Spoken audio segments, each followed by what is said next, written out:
Well, I'll add my good mornings to the others.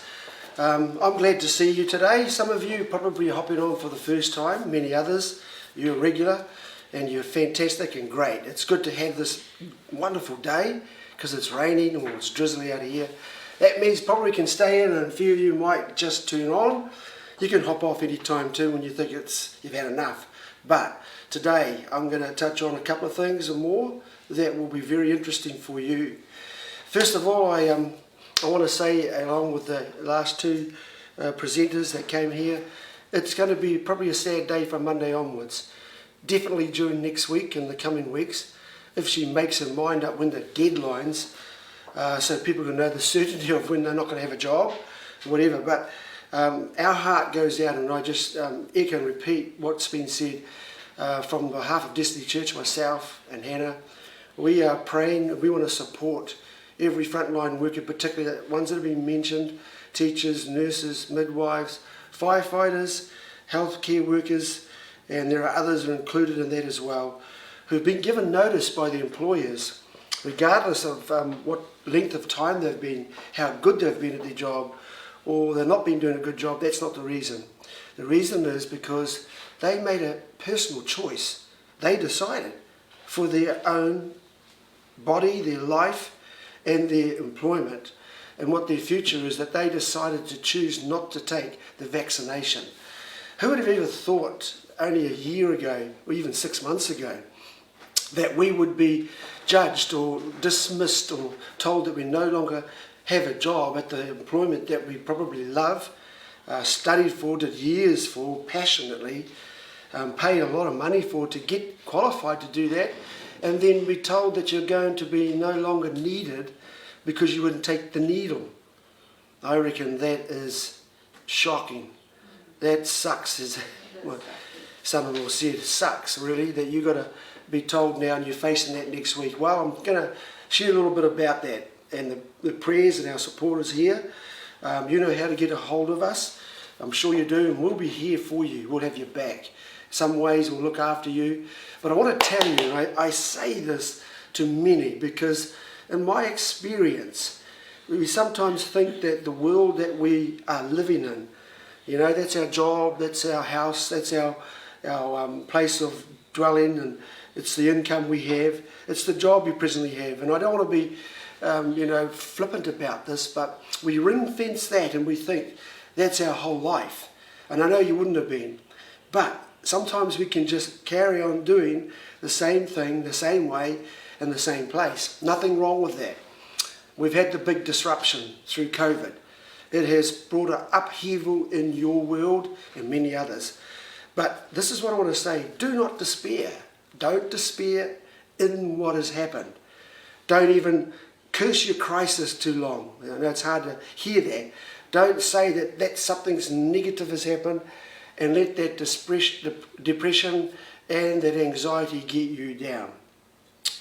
If you get too low and you start taking that too long, you can begin to get a negative state of mind and start thinking that there's nothing more for you.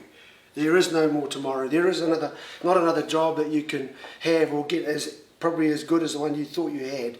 Well, I want to tell you today there is. There's much more. There's much more for you. There's more than you could ever imagine ahead of you. Okay, so today that's past. Make peace with your past. Undo quickly what is going to happen next week. Yeah, I mean, there's going to be the time of where you've got to grieve, and I think most of you have been doing that weeks before, when you heard that you could lose your job because you would not take the jab. So there's been a time of that. What I want to say today, I'm speaking peace into your mind. The state of having that peace of mind is very important. That equilibrium of mind means a steadfast, or a mind that is sure and steadfast. That's important because that's where you're going to find where you are standing strong. You're going to get through what you face. That's really important because nobody was promised a life that was clear of any type of challenge, trials or troubles. We all have that. We're all exposed to those things in life. It's about how you deal with what happens with you. Not coming out of the other side of any experience like that bitter, but better.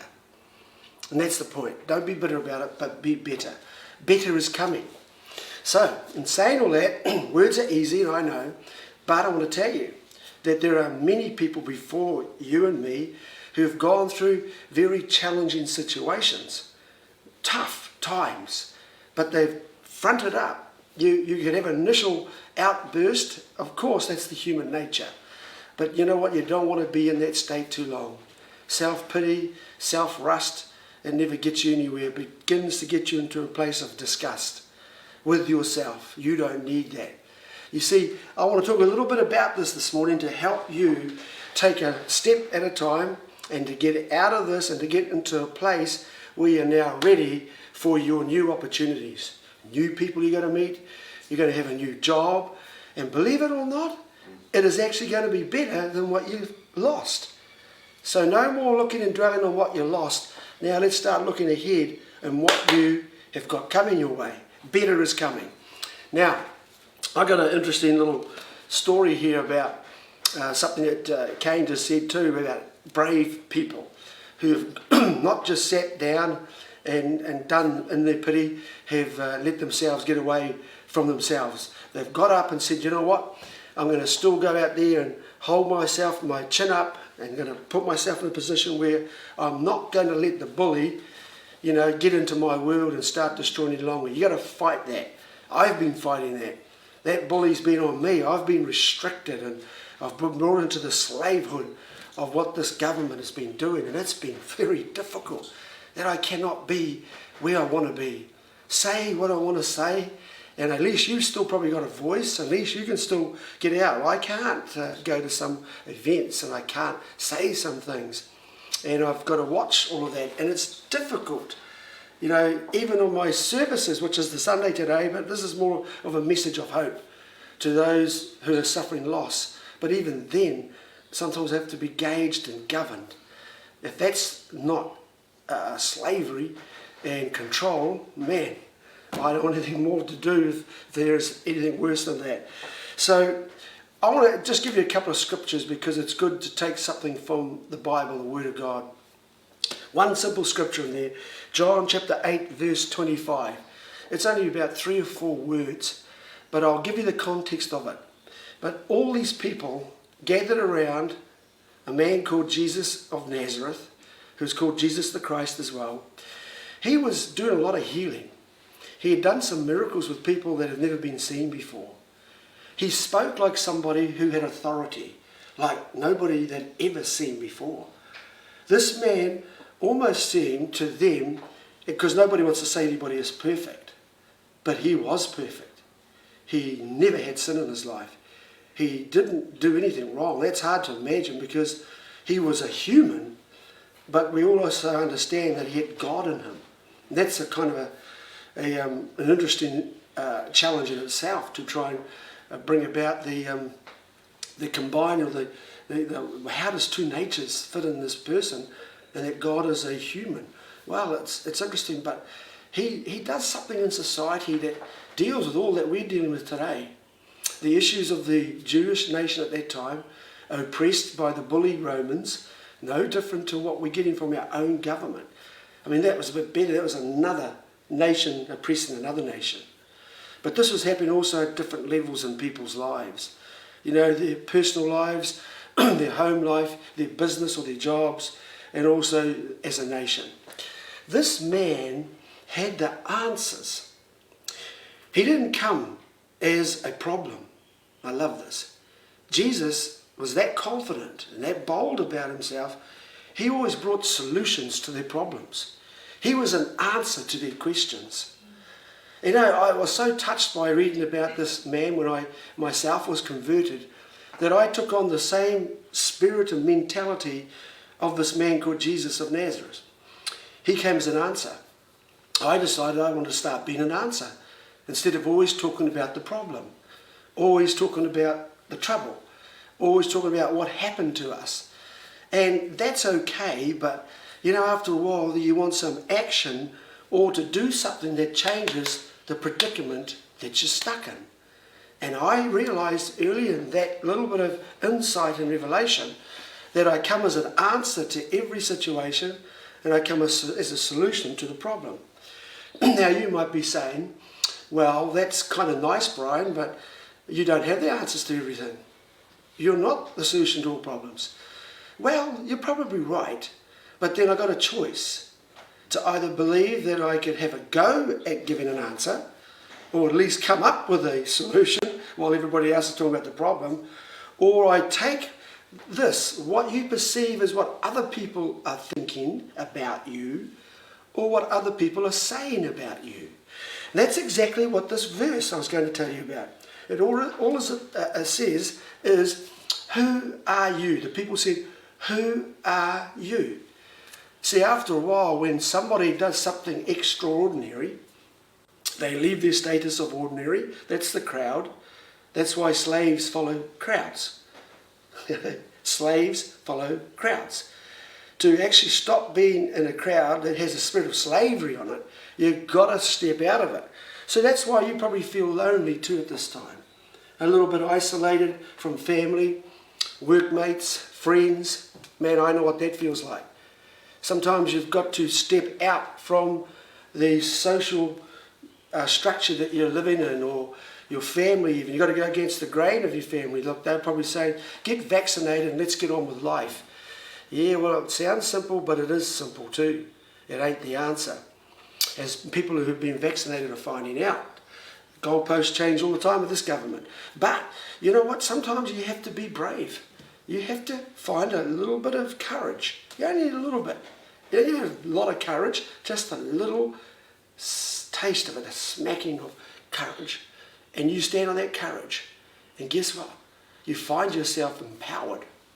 You find yourself. You find you. That's the thing. Now, Jesus, they are asking, who are you? Obviously, his difference was noticeable. He was different from everybody else. He had his own mind. He was in possession of himself. He got to a point where he wasn't reliant on the opinions of others. Isn't that amazing, eh? You know, you get people who are good at trying to define you, or they will try and describe you.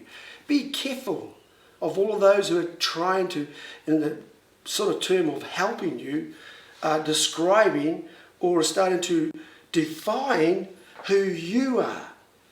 Well, if you do that, every time you let other people define you or describe you, they'll incarcerate you. They'll jail you up. Because they've always put limits on you. That's what happens. And so people don't know you, that's why. So if you've got somebody, even a friend, tries to, they don't really know you. Half the times, many of us don't know ourselves. And you know, we were talking about identity. Identity is critical because you've got to understand that your potential is in your identity. So if you know who you really are, that's why they said to him, who are you? Because who you are very comfortable in it. And you're secure in it. So therefore, what you do or comes out of you is really letting the potential of you have its unlimited, visible revealing in the world around you. So for instance, I find the courage easy to be able to stand when nobody else would stand for our freedoms and our rights right back in the 2nd of October. It wasn't really a difficult challenge for me, believe me, and I say that with humility because I had found this truth that I'm sharing with you a long time ago. So I was comfortable with me at that point, to the level I was, and knowing who I was, what I carried, then it was expressed without being intimidated. Even knowing I knew I'd be hated. I knew a lot of people would be upset, and I knew I would probably polarize, you know, the fors and the against, and he's this and that. You see what I'm saying? They did the same thing to Jesus. They were saying, he's this and he's that. They even said he had a devil. And remember, this is God coming in the flesh, and still people have struggled with that. I understand. Well, see, that's what it's all about. If you're really going to get to the deep, real you, it's going to be a fight to get him, because nobody really wants anybody else to be better than them. And I don't understand that they don't like your success. I mean, the moment you start succeeding, you might have to watch out for jealous friends who you've been walking with for a long time, suddenly seeing you rise. You know, some people can even be unhappy for your happiness.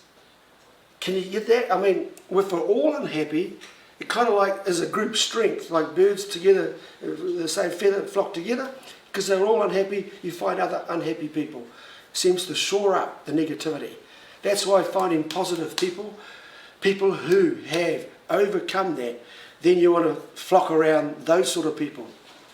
Sometimes your associations need to be put on hold for a season. You got that? There's not cutting off your friends or family. I've never would cut off anybody. Everybody's welcome in my world. But I'm selective in my mind and my heart, so it doesn't have to be spoken. I'm selective in who actually gets into my world. You've got to look after your heart, guard it. You've got to guard your mind, because you have to live in you. They don't have to live in you. So you should be very selective about what they say about you, even opinions that are not about you, but other opinions that could affect you. You know, like, oh, this is happening now, this is going to give up, it's no use, it's all over.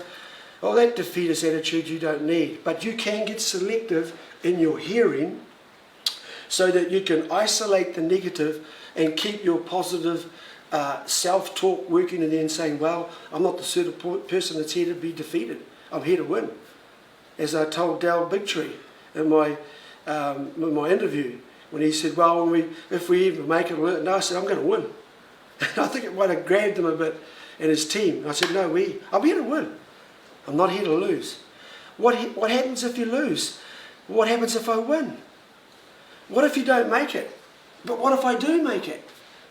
I've lost my job, but you've got another job waiting for you. Can it be better? Yes, it can be better. You've got a whole new world of opportunity ahead of you. So now moving from a place of sadness, which is okay, and grieving, and we've seen that there's some challenging parts where it really has pushed me against the wall. And that's what I love about hope, is the power of being cheerful in circumstances which are desperate. That's the hope I'm talking about. That hope keeps me cheerful, and even that cheerful is not on the face, it's in the heart. It keeps me cheerful. It means that my joy or my cheerfulness is my strength. And if that's drained out, then I've got no strength to be able to deal with the situation. Now we're in desperate times, aren't we? And that hope is a part of the substance of faith. Faith is the substance of things hoped for, the evidence of things not seen. That means that sometimes I trust in what I can't see about my tomorrow, but hope is a key aspect of faith. If I can't see it, that's your beginning of your faith to believe. Believing is everything. Now my hope ensures that it keeps a little bit of cheer inside. Oh, I love that. Just a little bit of positivity, even if you've got a lot of negativity going on, do not let yourself go down like a flat tire. Or a balloon that's suddenly been popped. You know, and everything inside that keeps you inflated and keeps you high and up, and is important to retain through the positivity of a little bit of cheer in your heart. Amen? Yeah. A cheerful heart, a merry heart, does good like a medicine. And a cheer, that's the cheer. Cheer is a different thing. Cheerfulness is different from just a fleeting happiness. Happiness comes and goes. But you talk about the whole thing of cheer or joy. It's a long-lasting attitude and spirit built into you. It keeps your peace of mind. Okay, so let's just get back then. I'm going to go into something else that's more interesting to you. I want to talk to you about some things that we're facing now, where we're going in the future. See, it's going to take souls that are really dedicated, can stand steadfast. That's why I said you've got to keep your equilibrium, your mind equilibrium must be steady and stable. Hold on in tough times. Tough people, rise up. You know, tender heart but a tough mind. All right, this has happened, but it ain't the end of the world. I woke up this morning, I'm still alive. So I'm still a very relevant individual. I'm needed. If you weren't, you'll be gone. There you go. God's that good. He keeps you alive because He needs you. You've got something big up ahead. You know, sometimes the trouble equals the size of the blessing, the size of the trouble, the size of the battle equals the size of the reward, the size of the beautiful future you have. I know this struggle's big. This is big for our families, it's big for our nation. That means that we're on the level of national blessing. So there's a homeboy blessing. You know, it's just with me and what I'm doing in my job blessing. There's a personal blessing. There's a family blessing. I want not just me to do well and have a good life and a healthy process. I want my children to have that. I want my grandchildren to have that. See, it begins to grow. And then selfishness is killed in the process of me and you now helping others. Even when I'm struggling, I can help somebody else who's struggling. If I've got problems, I can still help you with your problems. If you wait to be problem-free, you'll never have the opportunity to free others from their problems. You call that heaven. You've got to be in heaven to have a total, perfect life as humans as we are. So you can help somebody, and often when you help somebody solve their problem, you automatically start solving your problem that you had that you couldn't solve before. Isn't that great?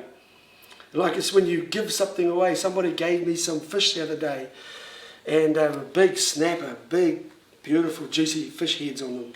And I said, oh, thank you. It was about, I don't know, 4 or 5 in a bin there, that big. He went away and I looked at that guy and said, no, hold on a moment. And I gave him $150. I'll say the price, I want to, because I just gave a generous. He said, oh no, he was surprised. He said, no, I do this as, no, I said, I have to give to you, otherwise I won't keep getting. And he was stunned by that. Because, I mean, he wasn't expecting it, of course, but I knew that if I was giving, I'm going to receive. See, the law of giving and receiving. You can never receive without giving. We always operate by buying and selling. That's still a law that I work with in the world. Of course I sell my house. But you just think about, what if I gave my house? I mean, what if I gave this away to somebody else? See, it's a scary thing, isn't it? You're giving, and they're not expecting them to give something back, but you will receive someone else will give you something. So the fish guy came with all his fish, and he's got so much more to give me now. So the $150 is worth about $1,500. I didn't ask for any more. Now he's just extended the smorgasbord of seafood that he has available to give for nothing. See that? Now I'm buying and selling, it would have been a straight deal and gone.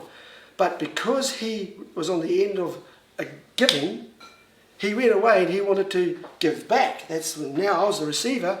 Now I could give to many people without buying and selling, still giving and receiving. Anyway, that's another different day. But if you catch that, you can understand what I'm saying. So let's just take a look at this. They were saying to him, who are you?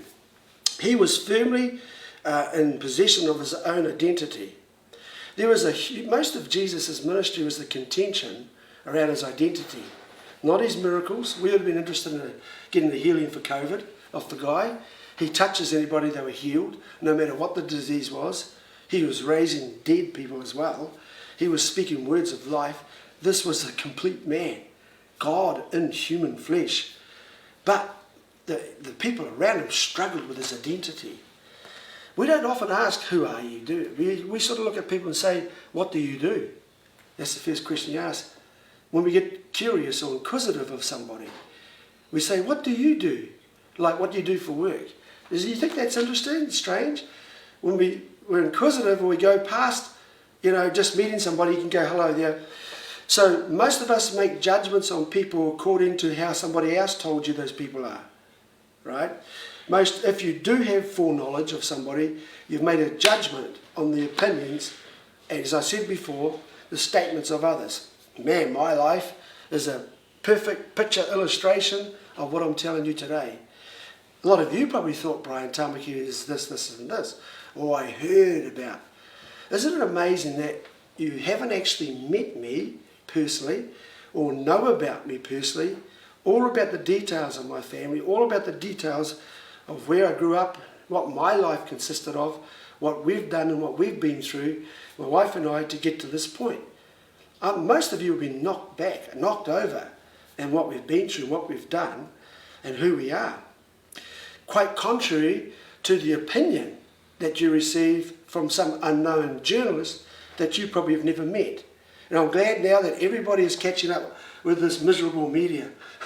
I'm standing by and I'm folding my arms and I'm really enjoying thousands now, which was only me once upon a time saying, that's lies. And everybody's saying, no, it isn't, it's the truth. If the media says it, hey, 2 years ago, the media was the gospel. Everybody believed the Bible of the media. Come on.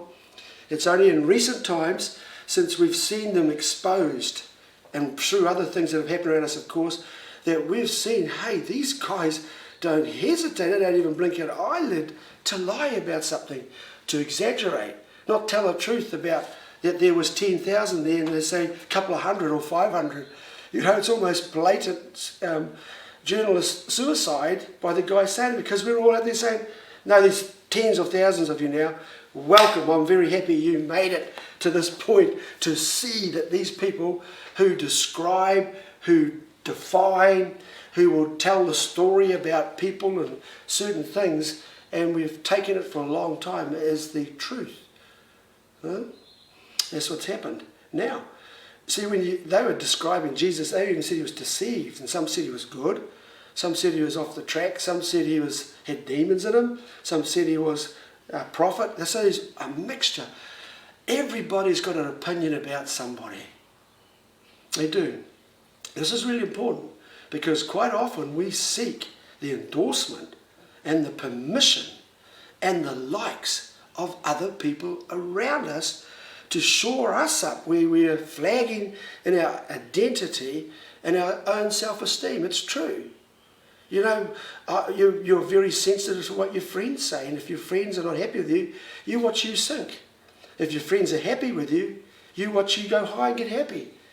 Well, that's great having good friends, and everybody needs people around them to give them the encouragement and the truth, and to have a hard question on the hard questions put to you. But it's not really how you want to live, by other people's ups and downs and their opinions. And it's the worst drug. It's worse than alcohol. It's worse than all the drugs out there. The drug of being dependent on other people's thinking and opinions about you. Social media has just basically enhanced it and taken it beyond measurable levels, really, and acceptable levels. So now what people are saying, and we get, and people have begun to war against each other in words of hate. And you see what's happening, don't you? That it's actually getting people to turn on themselves, where they're probably struggling to find their own self-identity. Who are you? They said one simple question. Just tell us, who are you? And that's what happens when you don't know who you are. And praise the Lord, I can say that Jesus knew who he was, because we can all find who we are through him very quickly. So I love about this. I find myself in him, and that gives you something over and beyond the limitations of you just doing half of you in your life. I'm convinced that most people get to the end of their days and they go to their grave carrying a lot of unfinished business with them. Going to their grave and not fulfilling their dreams. Can you imagine going to your grave carrying a whole lot of stuff that you thought you should have done, could have done, and you would have done? But for all these walls and barriers, and we can blame our past. That's why we make peace with our past. You can blame some people, then you need to stop blaming people. Or you can just be sort of a person that sits still and says, no, I'm not going to do any more. Okay, do you get that? Do you get that now I establish, and I'm saying to myself, wow, I am me. Nobody else is going to live in me, so I've got to live Brian Tamaki to who he is, to the best of my ability. I've come to that a long time ago.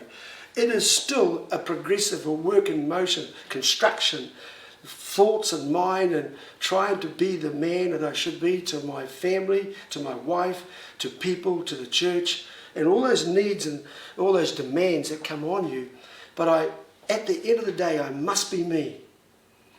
Even in the situations that are closest to you, And spouses don't know that they can rob the other spouse of their finding themselves. Even the imperfect, me, that Brian still must develop. I cannot be anybody else. Hannah cannot be anybody else. She must be Hannah. I must be Brian. And as individuals, that must flourish to its fullest. And it ain't easy.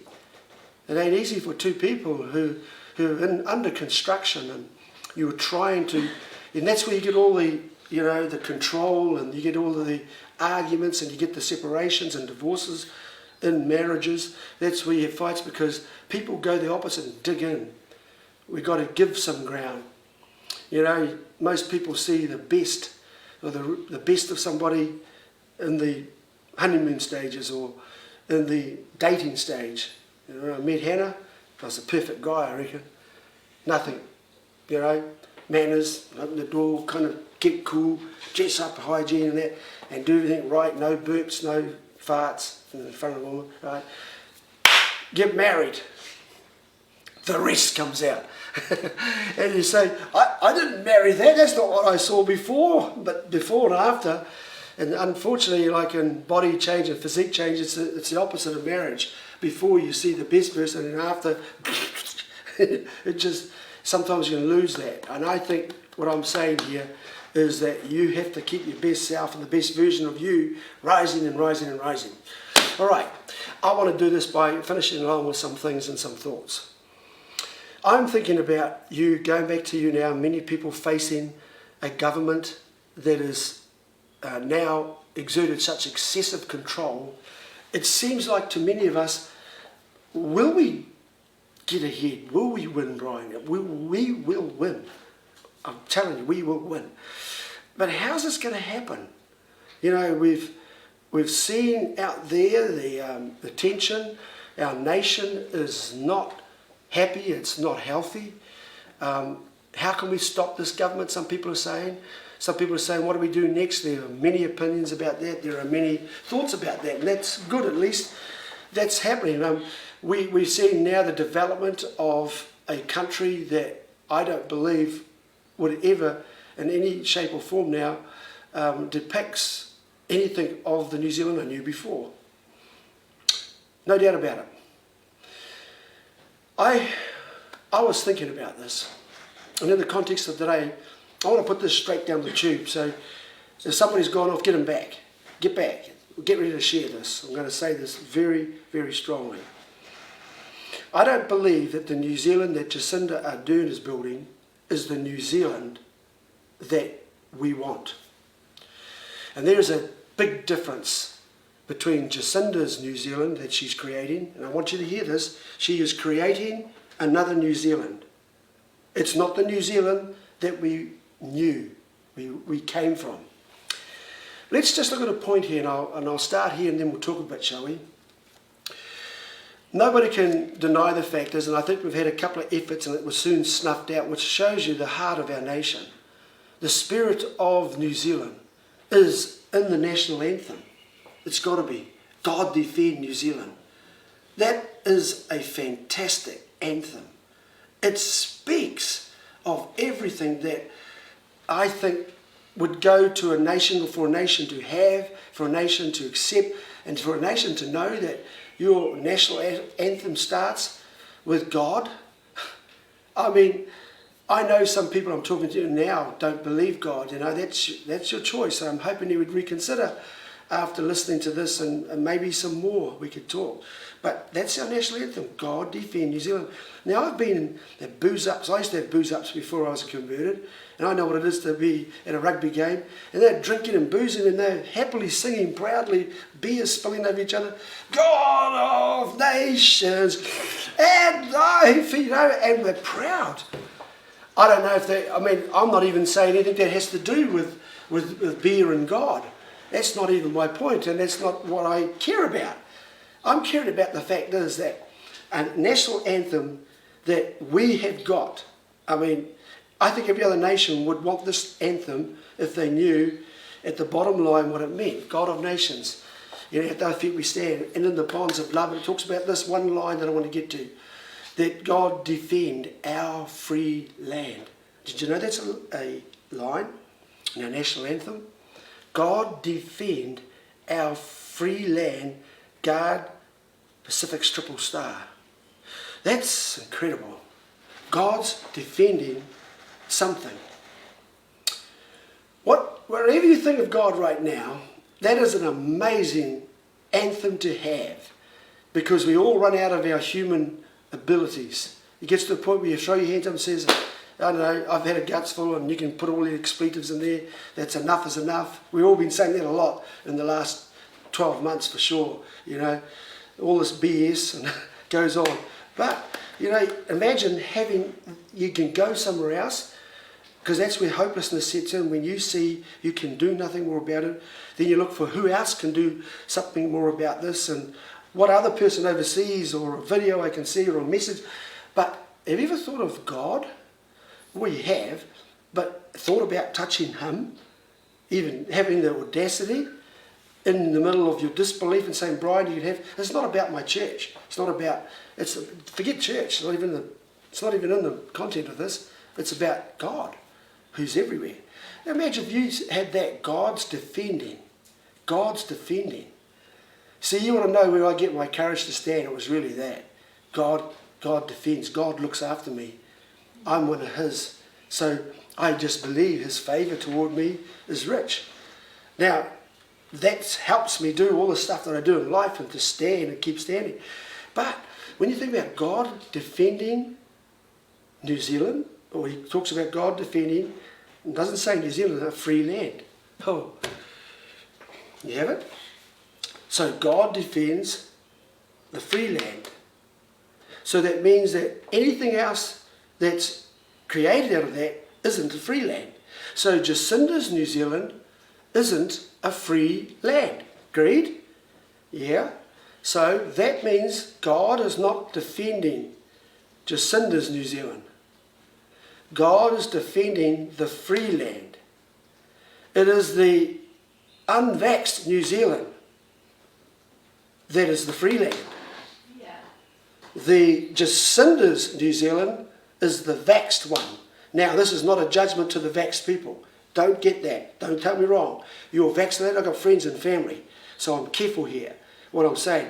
It's because the coercion, the lies, the forcing, and the threat of a COVID sickness. Okay, I understand that, but that's not my point.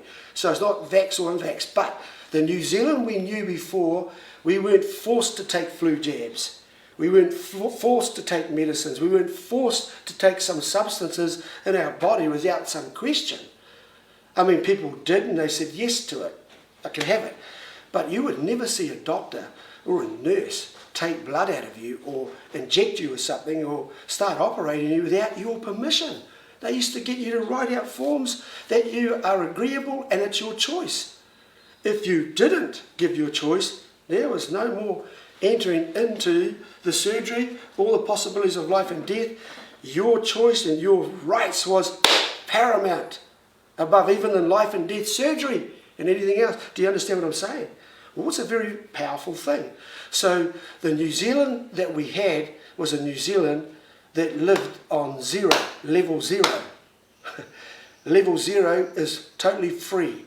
The free land was level zero. Jacinda's New Zealand is levels 3, 4. You may be lucky to get a 2, but you definitely won't get a 1.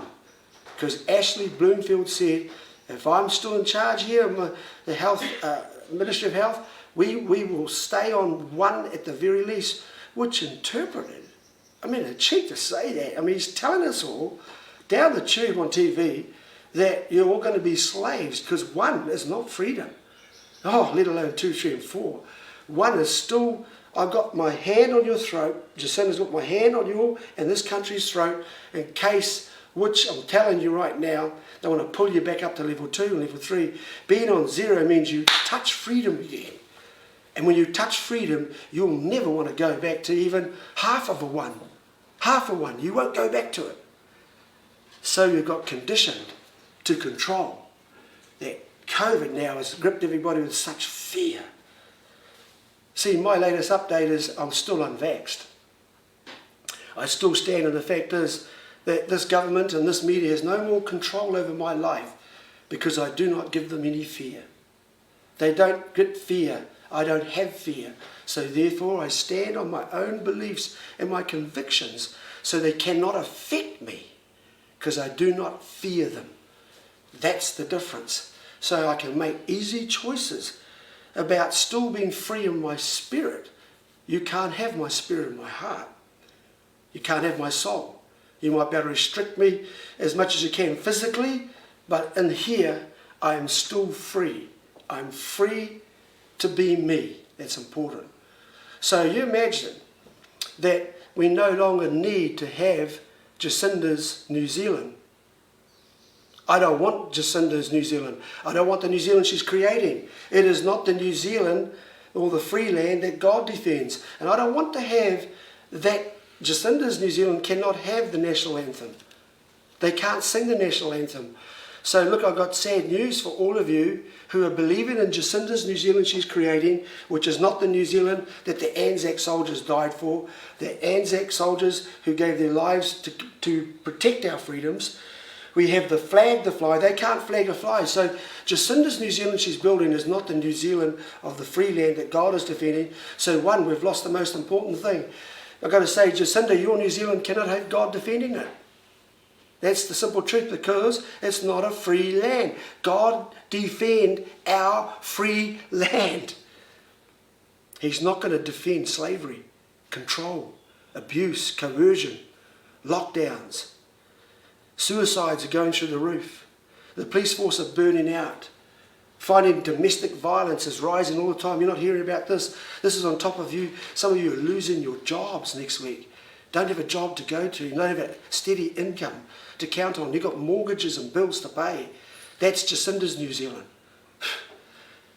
The free land, do business as much as you like. Do it how you like and make as much as you want. Free to travel. Free to go anywhere in my car to visit my family and my grandchildren or my children. Free to hug. Can you believe I'm saying this? Free to hug somebody. Free to be maskless. Free to be masked. That's the free land. Everything I'm saying is the opposite in Jacinda's New Zealand, which 90% of my fellow countrymen are begging for. You're going to lose you can't sing the anthem anymore. It's a lie if you take Jacinda's New Zealand. You cannot be free to hug anymore, because you can't. So if you're in Jacinda's New Zealand, you must keep wearing a mask. You can't hug. You can't travel anywhere. You can't go to a funeral when your loved one dies or grieves, if you're in Auckland, particularly because there is a ringed border around here keeping us tight in. That's Jacinda's New Zealand. The free land doesn't have borders. You travel everywhere, go to the beach, go to your batch. The free New Zealand, you're free to be a parent. We're free to go to the schools and educate our children how we should have them educated. We're free to farm. We're free to work with the ships on the docks. We're free to work in our offices and free to go out the door without being afraid that somebody would narc on us or tell on you, or the police will pull you over. What are you doing walking outside of your perimeters or your boundaries or your house? Have you forgot the country called New Zealand that you were born in, if you will, or raised in, or you lived in, and you're a citizen of? And now it's been stolen from you, stolen from me. And she's creating a communist state. That's all I can say. It's a communist state. I've got to say these things honestly, because they just all line up. You go down that list there. I've got a list that I'm not going to read it out to you, but what I just gave to you, all about this control. And I am the source of all truth. We're the source of all truth. This is where you get your truth from. Well, that's interesting, because I think you've just counted God out. Jesus says, I am the way, the truth, and the life. No man could come to what you call God except through me. Yeah, he said he's the truth. Jacinda, we are the source of all truth. That was a bad statement. I think she did mean it, but I don't think she understands it. But you said it. Say you're the source of all truth is a very, very erroneous piece of dirt and ground that you're trying to stand on. So again, is that the New Zealand you want? You can have it, because she said she's a source of truth. In my New Zealand, God said he's the source of all truth. I think I want him. I want to be able to travel freely. I want to be free to parent. I want to be free to father. I want to be free to speak. I want to be free to gather, have church. Free to have church. In Jacinda's New Zealand, the New Zealand church can't meet. You're going to have traffic lights soon, church. You ain't going to meet over 100 people. Restaurants are going to be restricted. Don't forget, Ashley said the one that's still there, she can pull the old level pin anytime she likes, and she will. 2023 is going to be a terrible year for Jacinda's New Zealanders.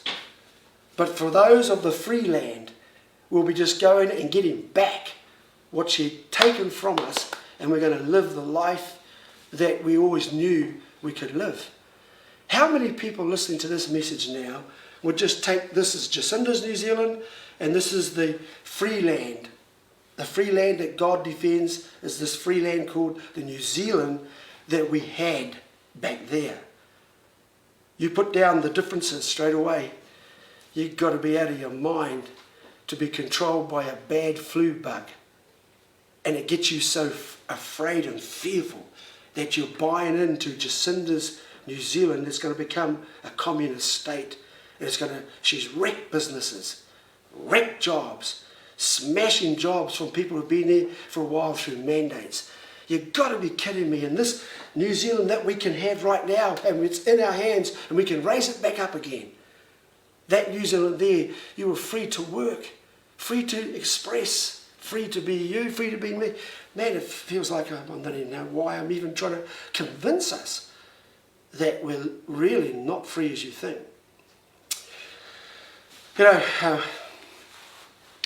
I think that's the only thing left for us. You imagine that if there was an unvaxxed New Zealand, there'd be enough of us to do trade. There'd be enough people to be able to support each other. We can begin to have industry, start business. We have enough for a nation of the unvaxxed. If we had to, if it got to that point, I would say there'd be an exodus from Jacinda's New Zealand. I don't think I want to be a part of that New Zealand. The great exodus needs to happen. We need to pull out of her New Zealand and say, no, I want my New Zealand back.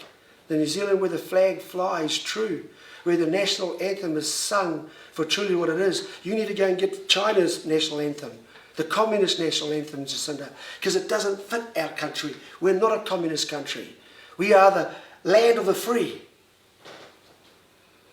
And when you understand it in that manner, what we're talking about, I know who I am. Going back to where I'm finishing. That's what they asked you. Who are you? Well, I know who I am today. I'm a solid Kiwi boy, born and raised in this land of the two peoples and the races that are first settled here. I had ancestors who fought in the war. I've worked hard all my life, raised my family 4 generations. To have my country stolen from me, you've got a fight on your hands. Or you have a fight on your hands, this government. We don't want you to take any more. So Jacinda, we've tried our best. And to this government, I've spoken to them before, today even, to try and convince them to negotiate, to talk. And I know negotiations isn't going to happen and talking is going to happen. And our points and our requirements and our demands, asking you to leave, go away, move away. But because you're defying us in the eye, and you're looking at us as though we're nobodies, second-class citizens, we're not. Born and bred here longer than you've ever been. And you won't go away, so we're going to leave you. You won't leave us alone, we're going to leave you. That's right, we're leaving you, we're leaving the New Zealand you're building, and we're going to the New Zealand that we know is the free land that God defends. The land where we knew once, where we could live and live life to its fullest. That's my message to you. That's what I really want to give you today. That is full of hope, and I'm excited. I'm bristling at the fact is that these are radical times, so hey, it requires radical responses and radical people and radical movements. But it ain't so radical because we've always had that New Zealand there. You know what it felt like to be free. You have a direct connection to the free land that God defended, but man, I don't like this New Zealand that Jacinda's doing. All my fellow Kiwis, you know that New Zealand. That's the one you need to stand up for. Get outside, put your hands in the air. If you've never protested in your life, probably should find some of those people that protest. I don't know. I'm not allowed to do it. But I'm telling you right now to have your expression. To say, hey, I want the New Zealand that I was born in. I want that New Zealand that I was free in. I want that one that did not have the government go crazy and try and control the crap out of us. I don't want your New Zealand, Jacinda. Give us back. The God who defends the free land. All right. Ain't that good? There you go. Let's all chew on that. See how that goes. Well, God bless you today. Lord, bless every listener. Thank you for hearing. And I ask that you touch their lives. And now the hope and look at the opportunities that are brimming over. I can see it right now. All sorts of things that we could do together to create something even better than what we knew before. We could create even a better New Zealand than we've had before. A better future for our children and our grandchildren. Lord, thank you right now. Touch those people. Now the hope that they have is that tomorrow is the beginning and the start of a new life. Oh, that's so great. In Jesus' name we pray. Thank you for listening. Thank you for staying with me if you stayed. And if you get this message later on, get in touch with us. We'll support you. We'll be there as quick as you take your next breath. We're with you. Got your back. Amen. Bye-bye. We'll see you next time.